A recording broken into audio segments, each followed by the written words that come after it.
we've had some very heavy downpours in parts of northwestern Travis, southwestern Williamson, eastern Burnett counties. This is where a flash flood emergency is ongoing.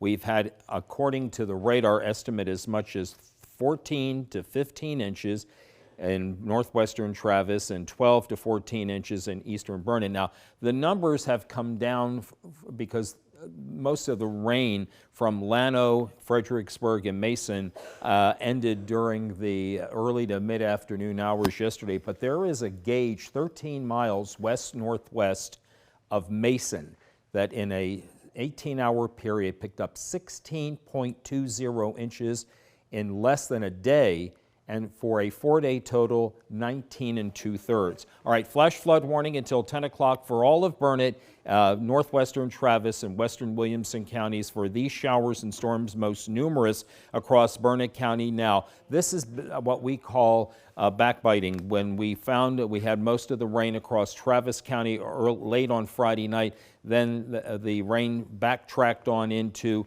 Burnett County during the overnight hours, and that's what we were concentrating on for most of the evening. We still see a few thunderstorms south of 290 in eastern Travis County, and that's the highway that I couldn't remember before is 290, so I apologize for that.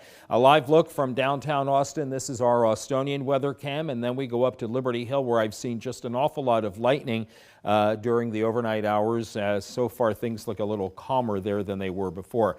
Travis is up to 646.81. This is a rise of nearly 8 to 9 feet from what we had the last time we reported on this on Thursday. Buchanan, not much of a rise, but it is rising at 1002.94. I built this graphic in a hurry, so this is rising. This is rising. Travis is now 53% full, Buchanan 61, and the combined storage of the lakes is 1,134,000. This is our drinking water, 1,134,503 acre feet. It's now 57% full. Flood threat today. As a result of this flood threat, there is a flash flood watch for 12 of our 15 counties. Milam, San Saba, Mason counties not in the watch area. Showers and storms through the morning, mainly from Llano County eastward. I'm hoping it doesn't get into Llano County because we don't need any more rain there. And then we continue to see off and on showers and thunderstorms by 4 on to 8 o'clock this evening. And then we'll see another potential for rain overnight through tomorrow morning, tapering by tomorrow afternoon, and then tomorrow evening should be dry for most of the area. And that's what the model shows us. And most of our temperatures today will be in the 80s. 7-day forecast has us with a 70% chance of rain today with a high of 86, 20% tonight and tomorrow, 20% tomorrow with a high of 91. And then we are mainly dry Monday with increasing temperatures and decreasing clouds as we get late into the week. Temperatures back deep into the 90s Wednesday, Thursday, Friday, and we'll be right back. Kerrville officials confirm multiple people are dead and several others are unaccounted for in the wake of this historic flooding in the area. And crews have also made dozens of water rescues. KXAN's Jayla Washington has more now from Kerrville.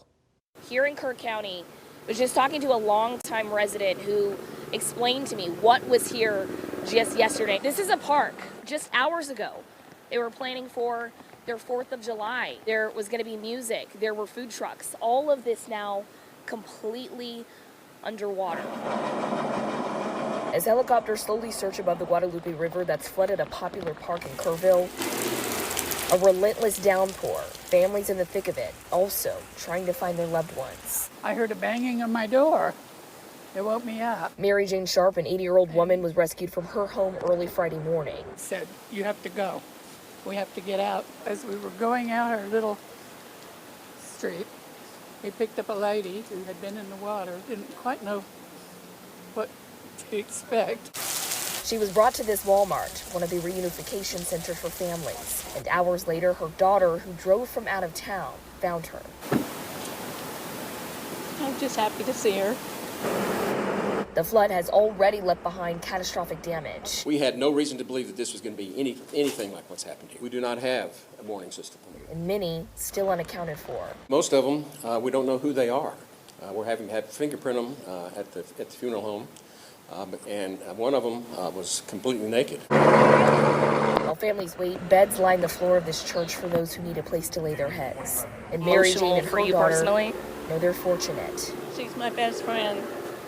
Jayla Washington, KXAN News. I'm Barrett Trine in Williamson County. This is Highway 29 behind us, and this is the San Gabriel River, which is running rampant right now. This normally is just County Road 100, and it goes under and connects under the bridge over there, but you can see how fast the river is moving right now. In fact, folks have put up the flooded turnaround don't drown signs to try to keep people away from here.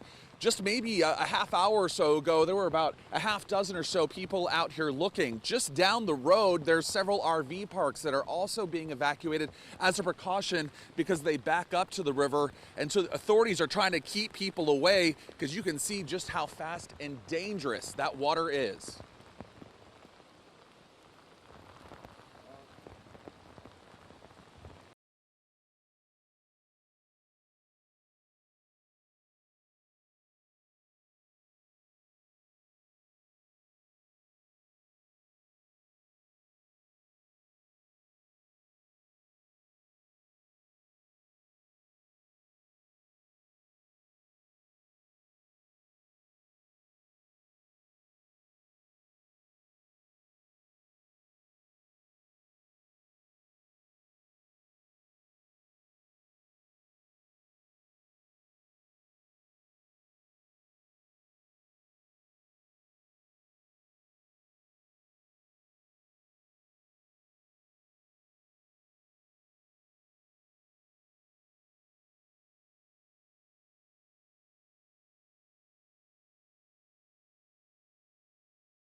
People need to know today will be a hard day. It will be a hard day. I'm thankful you're here. Today will be a hard day. Please pray for our community. Thank you. Hi, I'm Dylan McKim reporting here in Kerr County, exactly at Center Point, Texas, which is southeast of Kerrville, just to show you some of the damage that these floodwaters brought this weekend. You can see the crews behind me that are picking up this wooden debris, a lot of tree branches and trunks that have washed up onto this bridge that goes over the Guadalupe River. And when you see in these debris, I mean, you see shoes, like I see a young girl's shoe here, a flip-flop. You just see personal items that were washed up. In fact, show you some really extreme damage. A house was washed up along this river and thrown into the side of this bridge, completely destroyed. We've been talking with some residents here who have lived here their whole life. The damage that they're seeing, it's heartbreaking to them, and right now they do see a lot of damage, but their minds are right now on those girls and the people who are missing from Camp Mystic. The search efforts continue, but they're keeping those people in their thoughts and prayers as the search and rescue operation continues throughout this weekend.